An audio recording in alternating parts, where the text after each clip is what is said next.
کا معجزہ تھا کہ ان کو ایسے اس طرح سے پیدا کرنا بغیر باپ کے. دوسرا یہ کہ انہوں نے اللہ تعالیٰ نے ان کو انجیل دی تھی. پھر ان کے بعد ان کو جو معجزے عطا کیے تھے کہ وہ کس طرح سے زندہ کر دیتے تھے مردہ کو، کس طرح سے وہ مٹی سے پرندہ بناتے تھے اور اس میں جان پھونک دیتے تھے. جو پیدا ہوتا تھا ایسا بچہ جو دیکھ نہیں سکتا تھا، اندھا تھا، اس وہ ہاتھ پھیرتے تھے تو وہ دیکھنا شروع ہو جاتا تھا. جو لوگ گھر میں کچھ سیو کرتے تھے، جیسے گھر میں کوئی چیز رکھی ہوئی ہے تو وہ بتا دیتے تھے کہ تم نے کیا گھر میں ذخیرہ کیا ہے.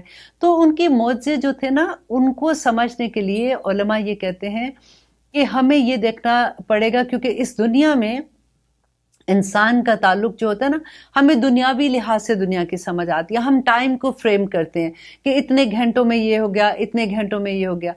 حضرت عیسیٰ کے بارے میں اگر ہمیں سمجھنا ہے نا، تو ہمیں اس سے نکل کے ہمیں روح کو سمجھنا ہوگا کہ روحانیت کیا چیز ہے. اللہ سبحانہ تعالیٰ نے دیکھے سورت آئی تھنک اس میں نے پڑھا تھا کہ بخاری کی حدیث ہے کہ بخاری کی حدیث میں آتا ہے کہ ایک دن حضرت داؤد علیہ السلام کہا کرتے تھے کہ اپنے نوکر کو کہ میرے لیے سواری تیار کرو، اور اتنی دیر میں وہ پوری زبور پڑھ لیا کرتے تھے. اب ہمیں تو سمجھ نہیں آتی ہے ان چیزوں کی.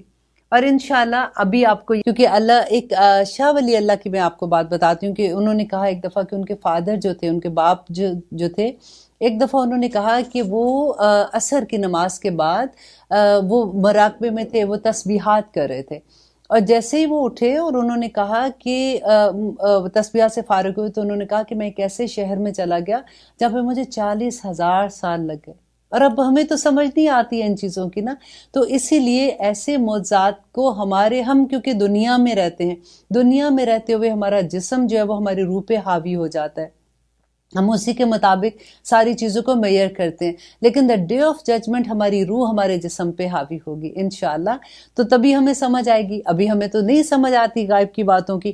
جب ہم پڑھتے ہیں، دیکھیں ہم کہتے ہیں کہ قیامت کے دن ایک دن 50,000 سال کا ہوگا. اب ہمیں نہیں سمجھ آتی 50,000 سال کا ایک دن کیسے ہوگا. تو انشاءاللہ اس دن سمجھ آ جائے گی. تو آئیے اب ہم اپنے باقاعدہ آغاز کرتے ہیں اپنے سبق کا، کہ آیت نمبر 87 ہے سورۃ بقرہ کی.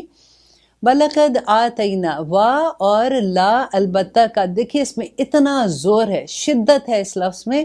وَلَقَدْ اور یقیناً، البتہ، آتَيْنَا دیا ہم نے. یہ دیکھیں نا جو ہے نا، ابھی ہم نے آپ کو جو پروناؤن میں نے یاد کرائے تھے، دیکھیں وہ جو آخر میں تھا یعنی نا.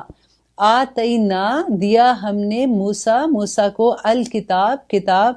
وَقَفَّيْنَا پھر دیکھیں نا آ گیا نا، اور پے در پہ بھیجے نا ہم نے، من سے بعد ہی، جو شروع میں ہم نے پڑھا تھا نا ہو ہا ہم، تو بعد ہی اس کے بعد، کس کے بعد؟ موسیٰ کے بعد، بالرسول 7 رسول. وَلَقَدْ آتَيْنَا مُوسَى الْكِتَابَ اور البتہ اور یقیناً دی ہم نے موسیٰ کو کتاب. کون سی کتاب دی تھی موسیٰ کو؟ تورات. وَقَفَّيْنَا مِن بَعْدِهِ بِالرُّسُلِ اور ہم نے پے در پہ بھیجے رسول، اس کے بعد رسول بھیجے. لیکن موسیٰ علیہ السلام اور عیسیٰ علیہ السلام کے درمیان میں 1300 سال کا فرق تھا.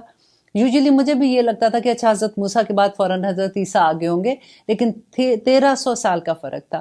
اور اس کے درمیان میں حضرت ہارون علیہ السلام، یوشع بن نون فوراً ہی آئے تھے. پھر یحییٰ، الیاس اور داؤد علیہ السلام اور سلیمان علیہ السلام، زکریا علیہ السلام، ان کا سارے ان کے بعد. اور آخری جو نبی تھے وہ ان کی اس میں سے جو آ رہے تھے نا، وہ حضرت عیسیٰ علیہ السلام تھے. اب یہ دیکھیے کہ تورات تھی، پھر زبور تھی، زبور حضرت داؤد علیہ السلام پہ تھی، حضرت عیسیٰ علیہ السلام انجیل لے کے آئے تھے. تو یہ آخری ان کے لینج میں سے آخری نبی جو تھے وہ حضرت عیسیٰ تھے. اندر نبی صلی اللہ علیہ وسلم آتے ہیں، جو روایات میں سے ملتا ہے کہ اگین آئی تھنک 500 سال کا فرق تھا ان کے درمیان میں. وَآتَيْنَا اور دیا ہم نے، پھر نہ آ گیا نا، وَآتَيْنَا اور یہ اللہ سبحانہ تعالیٰ کہہ رہے ہیں نا، اور دی ہم نے عیسیٰ ابن مریم کو البینات. بینات کون سی تھی؟ وہ واضح نشانیاں تھیں جس کا میں نے آپ کو پہلے بتایا کہ وہ مردہ کو زندہ کر دیتے تھے، وہ جو اندھے تھے ان کو زندہ کر دیتے تھے، مٹی سے پرندہ بناتے تھے، اس میں جان ڈال دیتے تھے. اور بینات اور انجیل ان کو دی تھی، وہ بھی ایک نشانی تھی. تو کھلی نشانیاں. وَأَيَّدْنَاهُ اور دیکھیں اس میں نا بھی آ گیا اور ہو بھی آ گیا، ان میں دو ضمیریں آتی ہیں، وا اور ایدنا، اور مدد دی ہم نے ہو اس کی کس کی؟ عیسیٰ علیہ السلام کی، بروح القدس، روح قدس جبرائیل علیہ السلام سے۔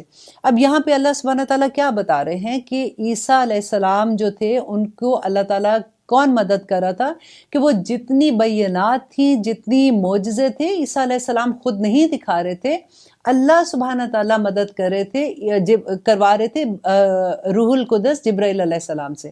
کیونکہ نبی صلی اللہ علیہ وسلم کے زمانے میں بنی اسرائیل کے جو لوگ تھے، یہودی تھے، ان میں یہ بات عام تھی، وہ یہ کہتے تھے کہ عیسیٰ علیہ السلام کے پاس ایک شیطان آتا ہے اور وہ ان سے مدد لے کے وہ یہ کام کراتے ہیں، لیکن یہاں اللہ تعالیٰ نے اس کا رد کر دیا، ان کا میرے عیسیٰ کو ایسے مت کہو، کیونکہ عیسیٰ جو بھی کرتا تھا میں اس کی مدد کرتا تھا روح القدس کے ساتھ۔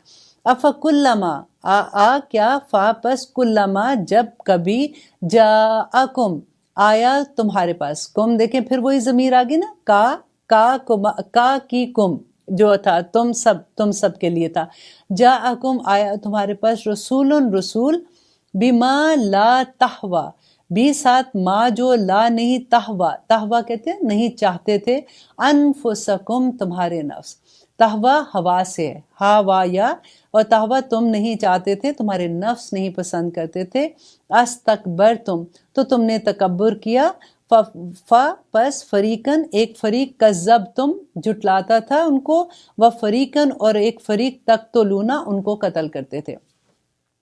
اس کے بارے میں ہم تھوڑا سا جان لیتے ہیں کہ اللہ سبحانہ تعالیٰ یہاں پہ کیا کر رہے ہیں۔ شروع میں تو اللہ سبحانہ تعالیٰ کہہ رہے ہیں نا کہ اے موسیٰ آپ کے بعد ہم نے آگے پیچھے پے در پہ ہم نے رسول بھیجے، اور ہم نے عیسیٰ ابن مریم جو تھے ان کو ہم نے واضح نشانیاں دی، اور ہم نے روح القدس سے، جبرائیل امین سے ان کی مدد کی۔ اور پھر کبھی اللہ تعالیٰ کیا کہہ رہے ہیں کہ یہ آیت جو ہے اس میں اللہ تعالیٰ بتا رہے ہیں کہ وجہ کیا تھی، کہ آفق علامہ جاکم رسول، کہ جب کبھی تمہارے پاس رسول آتا تھا، بما لا تہوا انفسکم، جس کو تمہارا نفس نہیں پسند کرتا تھا۔ نفس کیوں نہیں پسند کرتا تھا؟ اب دیکھیں رسولوں سے دشمنی کیا تھی، جو آخر میں آئے نا کہ کسی کو تو تم جھٹلا دیتے تھے اور بہت سو کو تم قتل کر دیتے تھے، تو اب وجہ کیا تھی کہ رسولوں کو وہ قتل کرتے تھے، جھٹلاتے تھے، اور اس کی وجہ اللہ تعالیٰ نے بتایا کہ تمہارے نفس اس کی اجازت نہیں دیتے تھے، کیونکہ تمہیں پسند نہیں آتا تھا۔ یہ بالکل وہی آیت ہے کہ آفتؤمنون ببعض الکتاب وتکفرون ببعض، کہ تمہارے نفس، تمہاری خواہشات جو ہے نا وہ تمہیں چین نہیں لینے دیتی تھی۔ اب دیکھیے یہ بالکل یہی آیت ہے، اگر آپ یہ دیکھیے جیسے ہم اپنے اوپر لے کے دیکھتے ہیں کہ جب ہم قرآن کی کچھ آیات پہ تو ہم کتنی آرام سے کہتے ہیں کہ ہاں یہ بہت اچھا ہے، ہاں بس میں تو یہ پڑھتی ہوں اور میں اس پہ عمل بھی کرتی ہوں، اور بعض میں ہم کہتے ہیں کہ نہیں ایسا کرنے سے تو میرے ہسبینڈ مجھے اجازت نہیں دیتے، اگر میں ایسی جگہوں پہ ایسی پارٹی میں نہیں جاؤں گی تو میری تو دوست ناراض ہو جائے گی، میرے تو سسرال والے ناراض ہو جائیں گے، ایسے میں ڈریس نہیں پہنوں گی تو پھر تو میں ماڈرن ہی نہیں لگوں گی، مجھے تو لوگ کہیں گے کہ یہ تو بالکل ایسی ہو گئی ہے۔ آپ کو کسی نے میرے ساتھ شیئر کی یہ بات کہ ایک بچی تھی، اس نے حجاب لینے کی کوشش کی، وہ بڑے شوق سے جب اپنے فرینڈز میں پہلی دفعہ گئی تو اس کو دیکھتے ہی سب نے ایسے تنگ کرنے کے لیے اس کو کہتے لو تم 10 سال بڑی لگ رہی ہو اپنی عمر سے۔ اس نے کہا ہے میں 10 سال بڑی لگ رہی ہوں، چلو جی میں اتار دیتی ہوں، اور بھی بتائے کیا اتارے جو اور بھی چھوٹے لگے۔ ہم سوچتے نہیں ہے کہ ہم کیا بات کر رہے ہیں۔ دیکھیں اللہ سبحانہ تعالیٰ کے حکم کے اگینسٹ کوئی بھی، دوستوں میں جانا بری بات نہیں ہے، اگر آپ فیشن کر رہے ہیں، اچھے کپڑے پہن رہے ہیں، اسلام کے حدود کے اندر ہیں، وہ بری بات نہیں ہے۔ آپ کوئی بھی کام کرتے ہیں، دیکھیں ہم بعض لوگ کہتے ہیں بھئی اب سانس ہی رک جاتا ہے اسلام میں، یہ بھی نہیں کرو، وہ بھی نہیں کرو، وہ بھی نہیں کرو، تو وہ یہ چیزیں جو نہیں کرو وہ چیزیں ہیں جو تم دوسروں کے نقصان کے لیے کرتے ہو۔ نہیں کرو ایسی چیزیں جس سے دوسروں کو تکلیف ہو۔ اب آپ کا بچہ ہے، آپ دیکھیں اس کو کیا کہیں گے آپ کا دل یہی چاہے گا نا کہ وہ کوئی ایسی حرکت نہ کرے جس سے اس کو نقصان ہو اور جس سے وہ دوسروں کو نقصان دے، تو آپ اس کو روکیں گے نا۔ یہ بالکل وہی بات ہے، ہمارے نفس جو ہے نا وہ ہمیں قابو نہیں ہمارے آتے ہیں۔ اللہ تعالیٰ نے قرآن میں بھی یہ کہا سورۃ نازیات میں، وَأَمَّا مَنْ خَافَ مَقَامَ رَبِّهِ وَنَهَى النَّفْسَ عَنِ الْهَوَىٰ، اور جس نے روک لیا اپنے نفس کو، ہوا کو، اپنے نفس کو روک لیا، فَإِنَّ الْجَنَّةَ هِيَ الْمَأْوَىٰ، تو اس کی ٹھکانہ جنت ہوگی۔ دیکھیے اللہ سبحانہ تعالیٰ اب قرآن میں جگہ جگہ اللہ تعالیٰ نے اپنی خواہشوں کو روکنے کے لیے کہا، کیونکہ خواہشیں جو ہے نا ہمیں یہ نہیں سمجھ آتی کہ کون سی خواہش. دیکھیں خواہش ہونا وہ بری بات نہیں ہے اگر آپ کی خواہش پازیٹیو ہے، اگر آپ کی خواہش سے کسی دوسرے کو نقصان نہیں پہنچ رہا، اگر آپ کی خواہش اللہ تعالیٰ کی حدود کے اندر ہے.